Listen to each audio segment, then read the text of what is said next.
എടത്തിരുത്തി ഗ്രാമപഞ്ചായത്ത് Kudumbashree CDS chairperson പദവി ദുരുപയോഗം ചെയ്തെന്നാരോപിച്ച UDF പഞ്ചായത്ത് അംഗങ്ങളുടെ നേതൃത്വത്തിൽ പ്രതിഷേധം സംഘടിപ്പിച്ചു.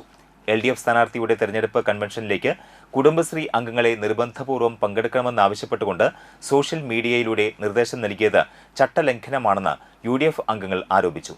ഇത് സംബന്ധിച്ച് ജില്ലാ കളക്ടർക്ക് പരാതി നൽകിയിട്ടുണ്ടെന്നും പ്രതിഷേധക്കാർ പറഞ്ഞു. പഞ്ചായത്ത് ഓഫീസിന് മുന്നിൽ നടന്ന പ്രതിഷേധ സമരം DCC general secretary Sajay Vayanappilly ഉദ്ഘാടനം ചെയ്തു. പഞ്ചായത്ത് അംഗം MU ഉമറുൽ ഫാറൂഖ് അധ്യക്ഷത വഹിച്ചു.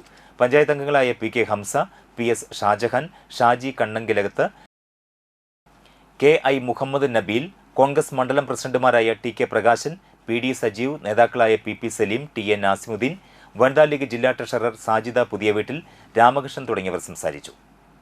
LDFന്റെ നേതൃത്വം ഈ സാധാരണ പ്രവർത്തകരെ തെറ്റിദ്ധരിപ്പിച്ചുകൊണ്ടാണ് ഈ വത്സരാജിൻ്റെ സമ്മേളനങ്ങൾ പങ്കെടുക്കാൻ നടന്നുകൊണ്ടിരിക്കുന്നത്. നമുക്കറിയാം, നമ്മുടെ മുഖ്യമന്ത്രി പിണറായി വിജയൻ വളരെ മ്ലേച്ഛകരമായ പദങ്ങളാണ് ഓരോ ദിവസങ്ങളും പറഞ്ഞുകൊണ്ടിരിക്കുന്നത്. കേരളത്തിൽ തന്നെ ഏറ്റവും സമുന്നതനായ കമ്മ്യൂണിസ്റ്റ് ആശയത്തിൽ ഇപ്പോഴും വിശ്വസിക്കുന്ന ശ്രീ G സുധാകരനെ ചെറ്റ എന്നാണ് അദ്ദേഹം അഭിസംബോധന ചെയ്തത്.